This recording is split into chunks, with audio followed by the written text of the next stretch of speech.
cloud is in there. The existence of this page is dependent on the existence of a cloud.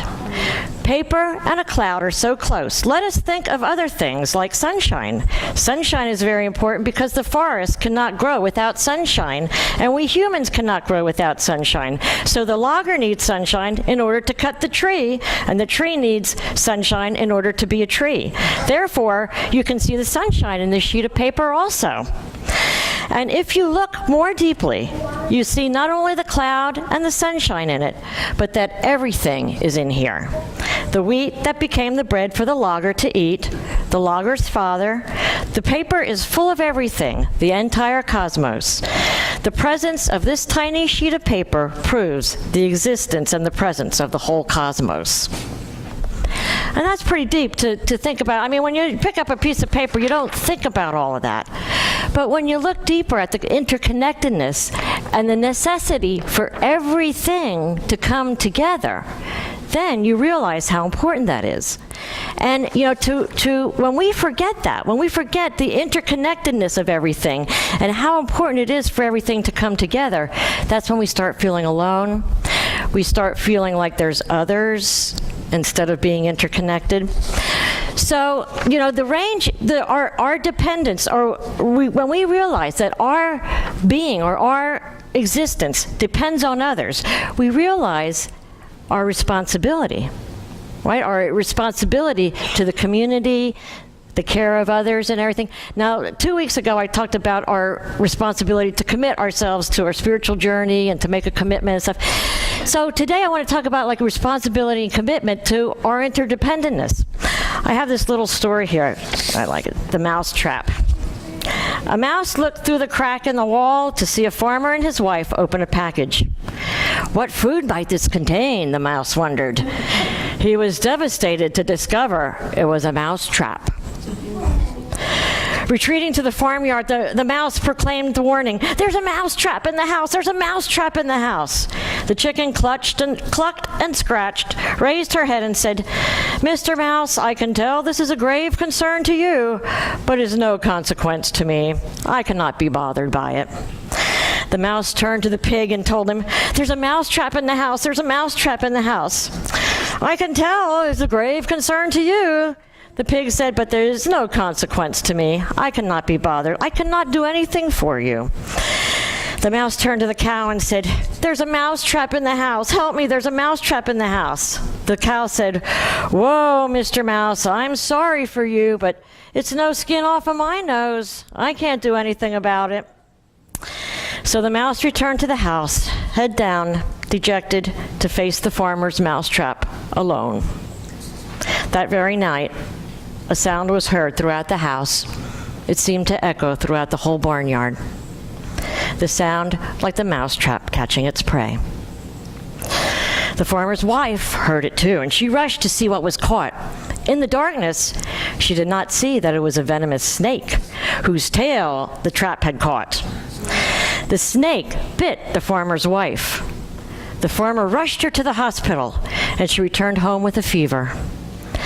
Everyone knows how you treat a fever, with fresh chicken soup. So the farmer took his hatchet to the farmyard for the soup's main ingredient. But the wife's sickness continued, so friends and neighbors came to sit with her around the clock. To feed them, the farmer butchered the pig. The farmer's wife did not get well. She died. So many people came for the funeral, the farmer had the cow slaughtered to provide enough meat for them all. The mouse looked upon it from his little crack in the wall with great sadness. So the next time you hear someone is facing a problem and you think it doesn't concern you, remember, when one of us is threatened, we are all at risk. We are all involved in this journey called life. We must keep an eye out for one another and make an extra effort to encourage one another. Each of us is a vital thread to each other's tapestry. That's an awesome story when you don't think, you think about, well, that doesn't concern me, it's no skin off of my nose, just like he said. So we sit here and do nothing. And why is that? And there was,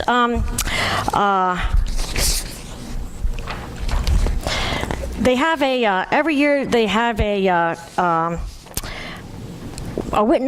retreat to honor the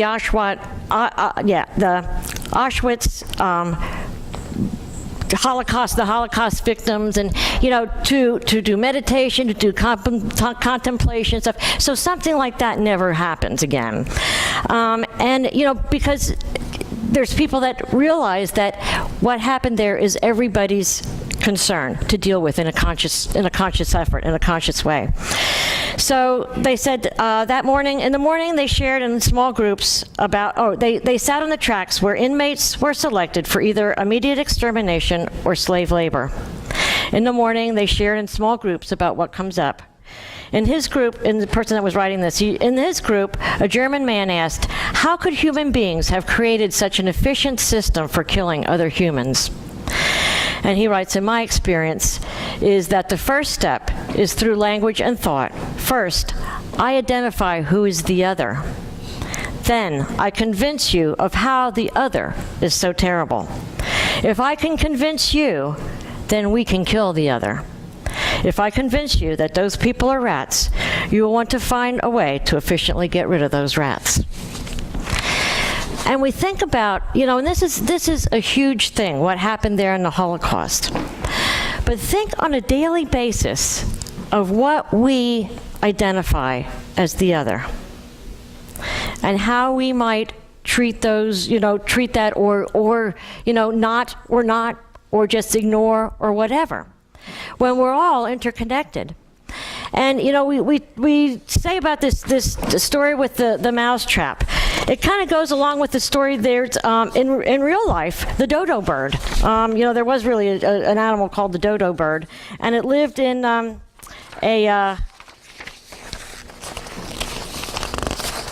Anyway, it lived on an island, and when the people started coming to populate this island, they started hunting the dodo bird for food. And it was a big bird that couldn't fly, so it had no defense. And really, it was not used to predators, so it had no defense or whatever. So it became extinct rather quickly.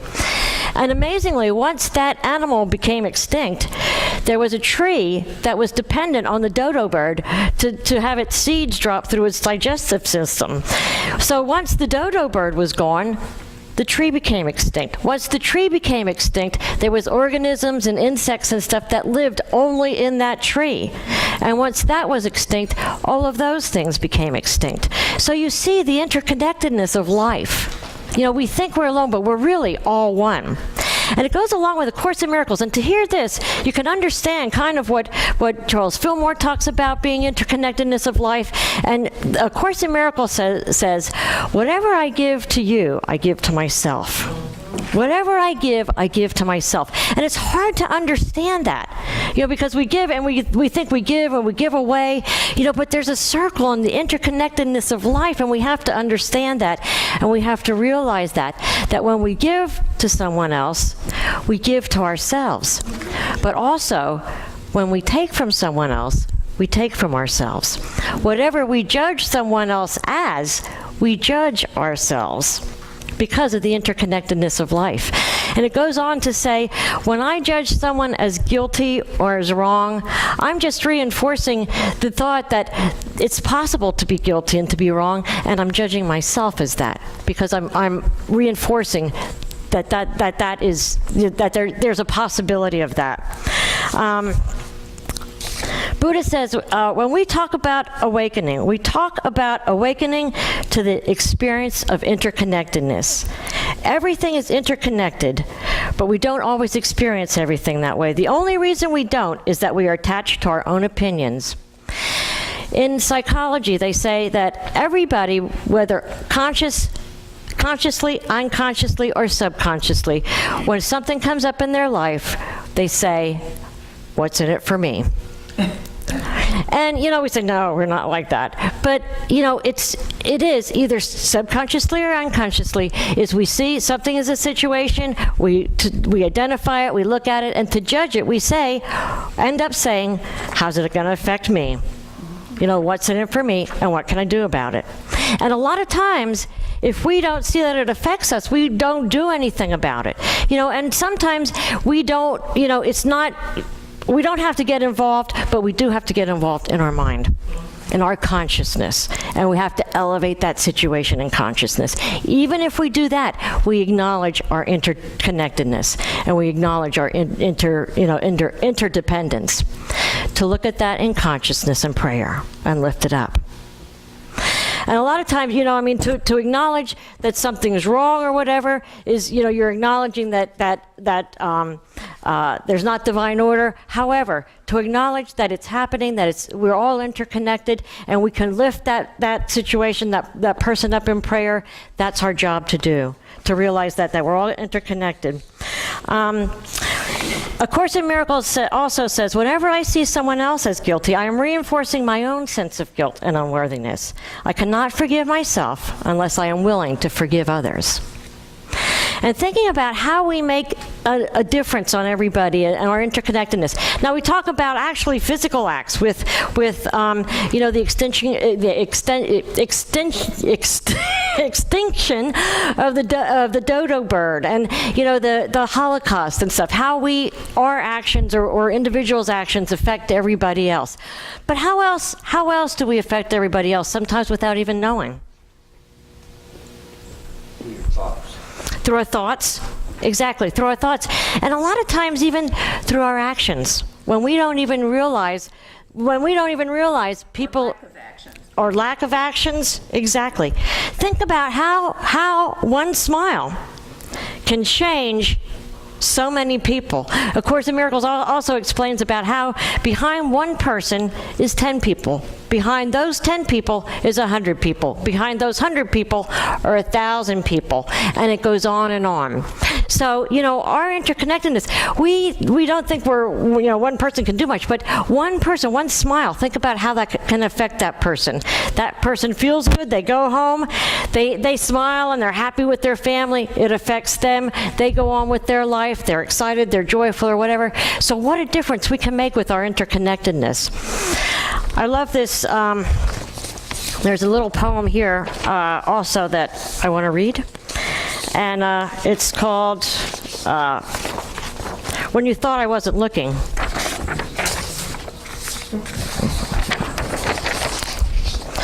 When you thought I wasn't looking, I saw you hang my first, and this is a kid writing, but it's for everyone too, but when you thought I wasn't looking, I saw you hang my first painting on the refrigerator, and I immediately wanted to paint another one for you. When you thought I wasn't looking, I saw you feed a stray cat and learned that it was good to be kind to animals. When you thought I wasn't looking, I saw you make my favorite cake for me, and I learned that the little things can be very, very special things in life.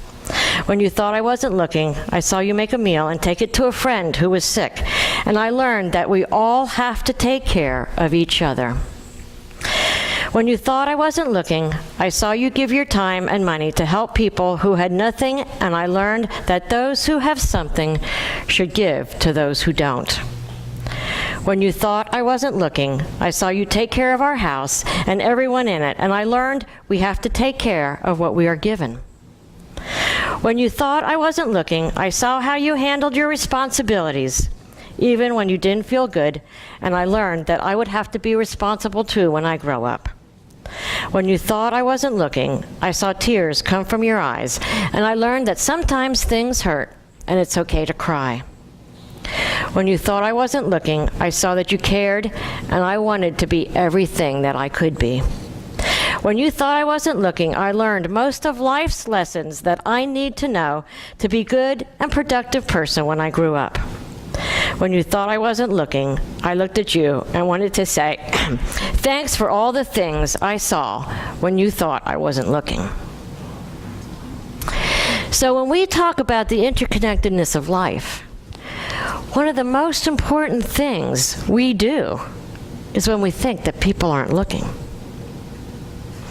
And, you know, that really hit me when I got and I was working on my message before I read this. And I thought, boy, this gives a whole different spin on everything. Because most of the stuff we do, you know, and I know that, you know, there was this thing one time, if you know, think about you know, God watching you, that somebody's there with you, watching you all the time. You know, would you do some of the things that you do? Would you say some of the things that you say? But we have to think of the interconnectedness of life, because what we do doesn't only affect us. It affects everyone else down the line. And then guess what happens? Comes all the way around back to us. And, you know, when we think about that, you know, it's easy to say, you know, and not call somebody the other, the enemy, you know, this person, that person, you know, whatever, is to call them myself. Because what we do to somebody else, we do to ourselves, because eventually it comes back in some other way. And we have to realize that. You know, the barnyard animals got it in a way that I don't want to get it, you know, and everybody felt bad for the mouse when the mousetrap went off. But, you know, it wasn't the mouse that was in trouble. It was all those people that said, it doesn't involve me, doesn't involve me, doesn't involve me. So it's every day, you know, every day to take a thought, or take into consideration and take a thought as far as, number one, who we're identifying as the other, and who we're identifying as the enemy, and how we're treating them. Because as we're treating them that way, we are treating ourselves that way. And think about those that we love, because how we're treating those, we're treating ourselves that way also. But now, can we take that, how we treat other people with love, and put it towards how we treat somebody that we identify as the other, or as the enemy? And then number two is think about our actions. And think about if someone else is watching, and how that's going to affect them. When we did our kindness week, we talked about how kindness, you know, it's a cycle, that we do something kind for you know, for somebody else, and they do something kind. It's a pay it forward. But think about all the people watching too.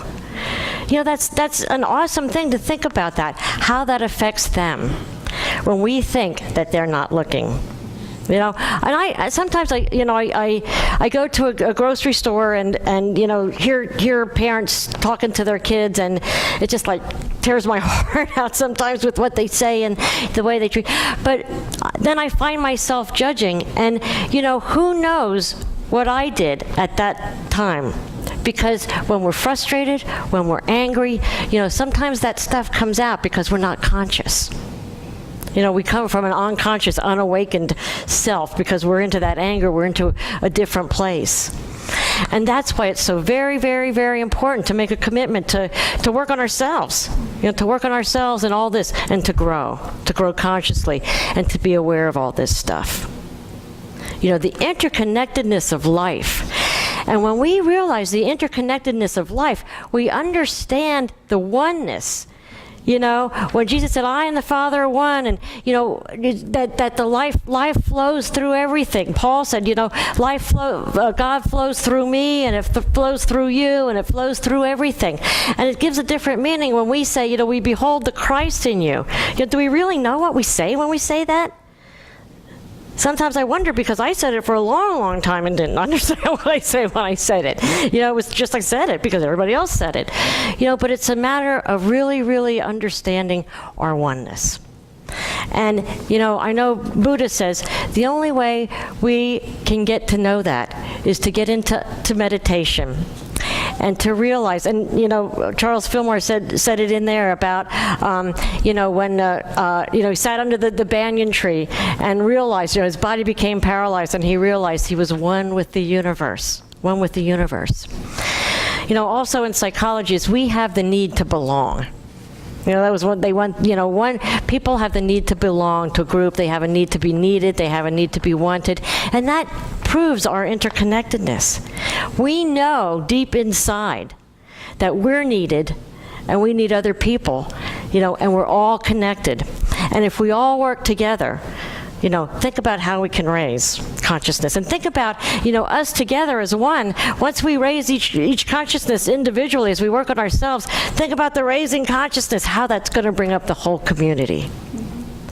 Our mission is to build and sustain beloved community using spiritual principle.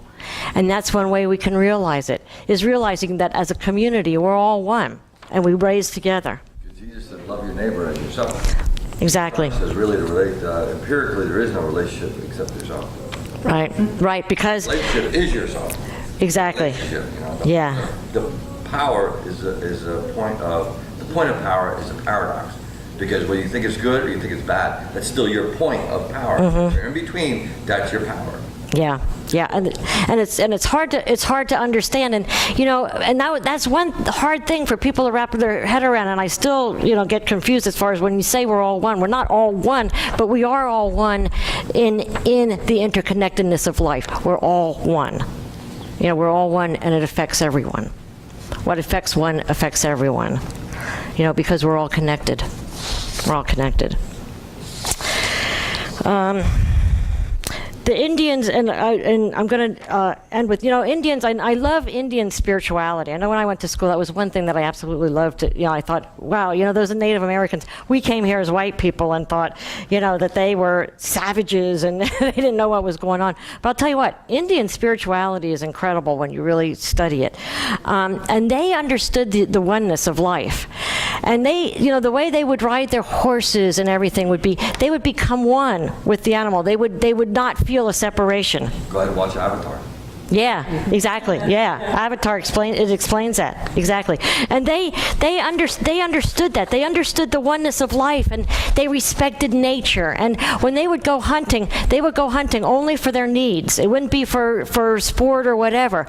And they would do a ceremony and ask, for a buffalo or whatever they would need to give up their spirit. And they felt that the one that they, that gave up their spirit was the one that they got then for their food and stuff like that. So it's really incredible when you think of their spirituality. And it says, Native American teacher has written, in the old days, the primary job of the native Lakota mother was to teach her new child that he or she was connected with everything in the circle of life. She would take a child walking and say, see the squirrel? That's your brother. See the tree? We are related. This is your family. These are all your family because we are all brought up that way. Everyone knew deeply that they were interconnected, that they were all family, that they were all conscious beings. The children had an opportunity to begin early in life to attend to the wholeness of the holiness, the spiritual side of things, and then to expand its ability powerfully as they grew up.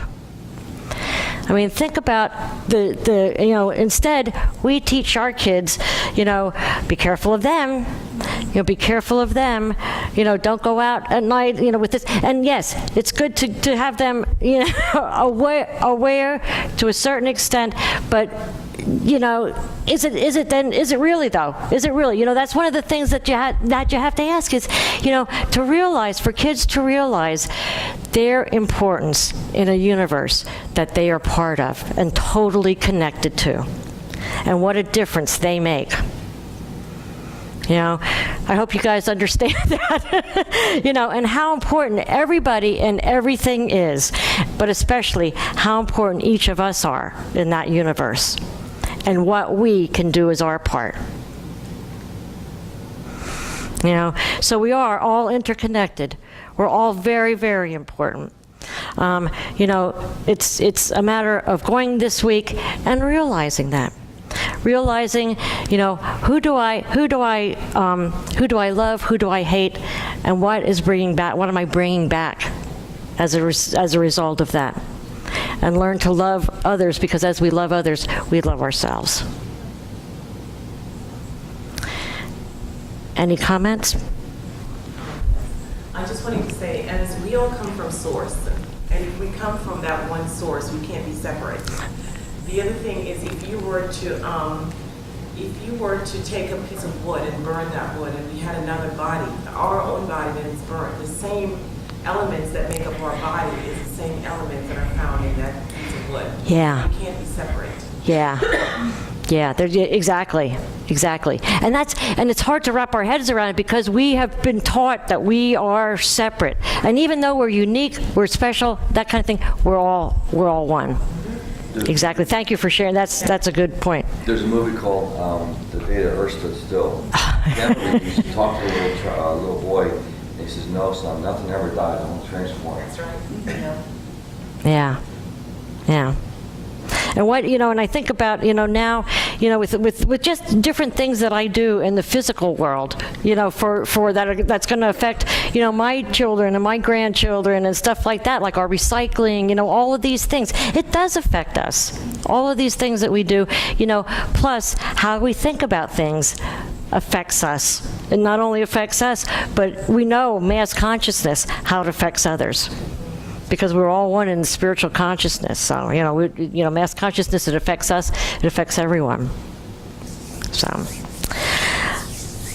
I'd like to take these thoughts into meditation. So, you're going to play meditation there?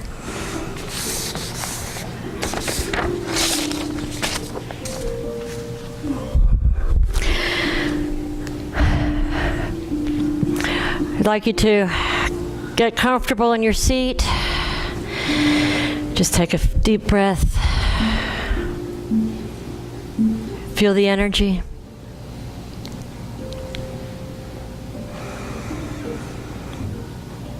As you connect to that center of oneness, focus on that oneness, the allness of God.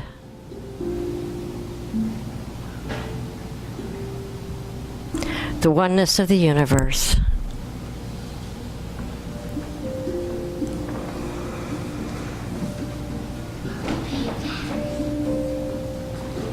Feel your body fall away.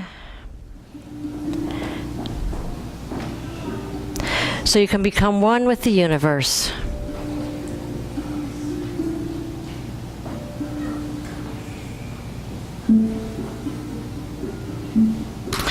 I'd like you to take a minute and bring into that heart space someone that you love. Someone that you feel totally connected to. Someone you feel that oneness with.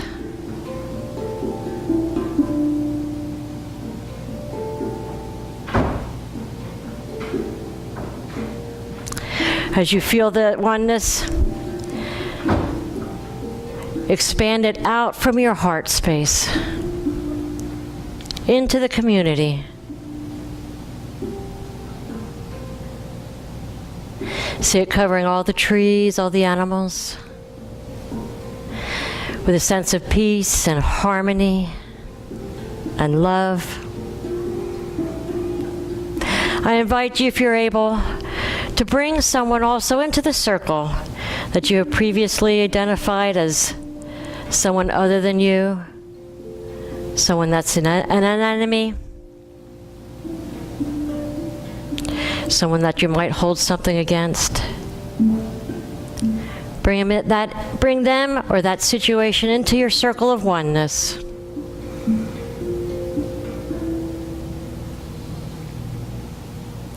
And as you invite them in, become willing to say, I forgive. For as I forgive you, I forgive myself.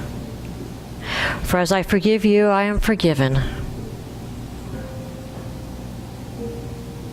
For what I give to you, I give to myself.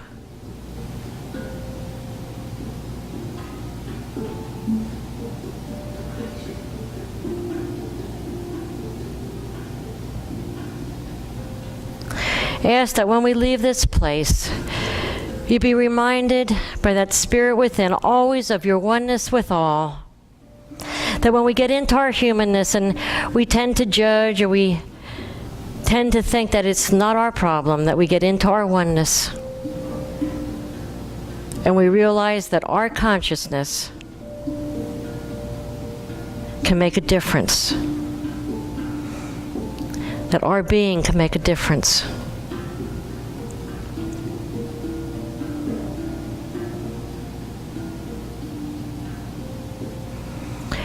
As you feel this connectedness with all that is, know that there was never any separation from God. Feel the warmth, the love, the joy of our source.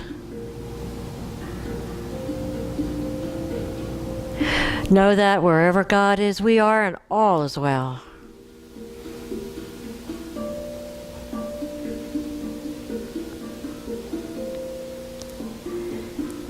As we hold on to this feeling, I invite you to come back into this room with a new feeling of interconnectedness, a new feeling of being needed, a new feeling of being loved, a new feeling of forgiving and giving. And so it is.